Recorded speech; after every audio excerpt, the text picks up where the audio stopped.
Hi friends, मेरा नाम doctor Shyam है। हम लोग इस वीडियो में बात करेंगे कि अगर आपको बुखार आ रहा है और आपका जो बुखार है वो 3 दिन से ज़्यादा हो गया है, तो आप ज़रूर जो है टेस्ट कराएं और उसके कारण को पता करें।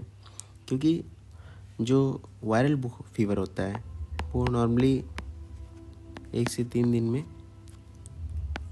रिजॉल्व होना चाहिए, बट कभी कभी क्या होता है कि बुखार लंबा चल जाता है, तो उसके लिए हम लोग को देखना चाहिए कि क्या हो सकता है।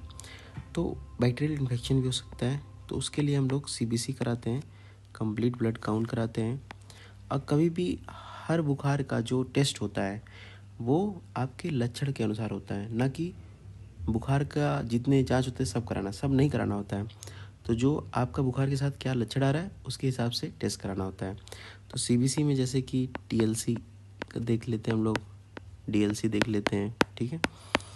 दूसरी चीज़ जो होती है सीआरपी, बैक्टीरियल इन्फेक्शन अगर है तो ये सीआरपी की मात्रा बहुत बढ़ जाती है ब्लड में, ये भी एक टेस्ट होता है।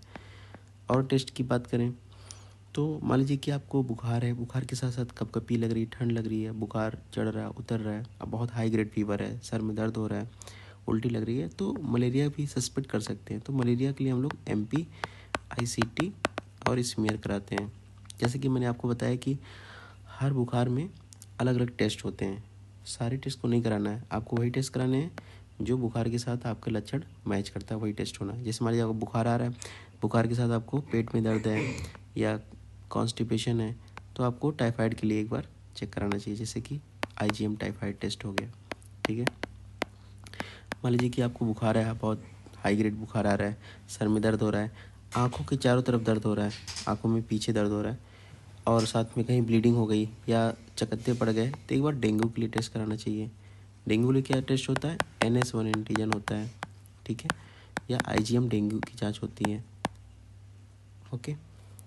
और अगर हम बात करें आगे टेस्ट की, मान लीजिए कि आपको पेट में दर्द हो रहा है, साथ में जॉन्डिस भी हो गया है, और अगर वायरल हेपेटाइटिस की बात करें तो HAV वायरस का जांच होता है, HEV वायरस का जांच होता है।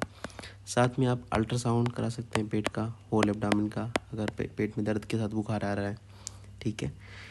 कभी कभी क्या होता है कि बुखार में बहुत तेज आता है और सर में दर्द होता है, बेहोशी आ जाती है बुखार के साथ। अगर बेहोशी है, बुखार के साथ झटका आ गया, तो हम लोग CSF का जांच करते हैं, सेरेब्रो स्पाइनल फ्लूइड, ये रीढ़ की हड्डी से पानी निकालते हैं, उसकी जांच करते हैं और कारण का पता करते हैं, ठीक है। देखो, बुखार जो होता है ये एक लक्षण होता है, ये कोई बीमारी नहीं होती है। जो बीमारी होती है वो बुखार होती है, बीमारी की वजह से होती है, ठीक है। तो बहुत लंबे ड्यूरेशन से अगर बुखार आ रहा है तो कभी कभी जो है, मान लीजिए कि सांस फूल रही है या खांसी आ रहा है, बलगम आ रहा है, तो एक बार चेस्ट एक्सरे भी करा लेना चाहिए, सीने का एक्सरे। उसमें पता चल जाता है कि निमोनिया तो नहीं है, ये निमोनिया ट्यूबरकुलोसिस की वजह से है या फिर नॉर्मली बैक्टीरिया की वजह से है। बलगम की जांच कराते हैं, स्पुटम टेस्ट बोलते हैं इसको हम लोग। इसमें टीबी का टेस्ट कर सकते हैं, कौन सा बैक्टीरिया का इन्फेक्शन है ये देख सकते हैं, ठीक है। पेशाब में अगर जलन हो रहा है बुखार के साथ तो यूरिन का टेस्ट कराना चाहिए, यूरिन RM और कल्चर, इससे मालूम चलता है कौन सा बैक्टीरिया का इन्फेक्शन है, उसके हिसाब से हम लोग एंटीबायोटिक चलाते हैं। अगर आपको मान लो कि बुखार आया और ये बुखार छोड़ नहीं रहा है, बहुत लंबे समय से बुखार है और हाई ग्रेड बुखार बना हुआ है, कोई कारण नहीं पता चलता, तो एक टर्म होता है जिसको हम लोग नाम देते हैं PUO, pyrexia for non origin.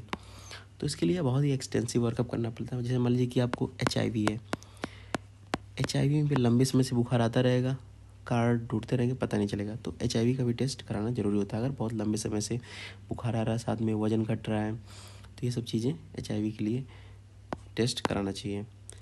कभी कभी क्या होता है कि TB में भी लंबे समय से बुखार आता है, तो इसमें भी आपको मान लीजिए कि शाम के समय बुखार आ रहा है तो TB का टेस्ट कराना चाहिए। इवनिंग में जो टेम्परेचर बढ़ता है TB में।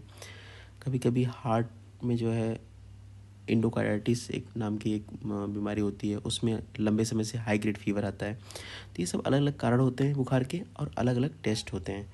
तो आप ये जानिए कि आपको हर बुखार में सभी टेस्ट नहीं कराने होते हैं, कुछ ही टेस्ट कराने होते हैं जिससे आपके लक्षण के अनुसार हम लोग पिकअप करते हैं।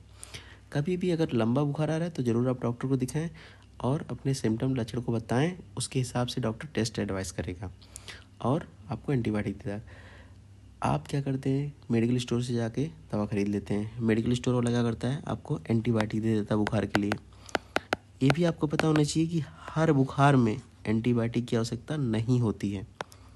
वायरल फीवर अगर हो रहा है, वायरल फीवर में कोई रोल नहीं एंटीबायोटिक का। अगर आप वायरल फीवर में एंटीबायोटिक लेते हैं, ये नुकसान ही करेगा। क्या नुकसान करेगा? पहली चीज़ तो रेजिस्टेंट होगा, आपके शरीर पे काम नहीं करेगा, बैक्टीरिया रेजिस्टेंट कर लेगा एंटीबायोटिक को। दूसरी जो है, अननेसेसरीली लीवर किडनी पे साइड इफ़ेक्ट कर सकता है। तो कभी भी वायरल बुखार में एंटीबायोटिक नहीं देना चाहिए। एंटीबायोटिक कहाँ देना है? बैक्टीरिया का इन्फेक्शन अगर लग रहा है, सस्पेक्टेड है या प्रूव है, तब आपको एंटीबायोटिक का यूज करना है, वायरल बुखार में नहीं करना है। हाँ, बुखार के लिए आप पैरासीटामोल ले सकते हैं, ठीक है। तो आपको ये वीडियो कैसा लगा? अगर आपको अच्छा लगा हो तो हमारे चैनल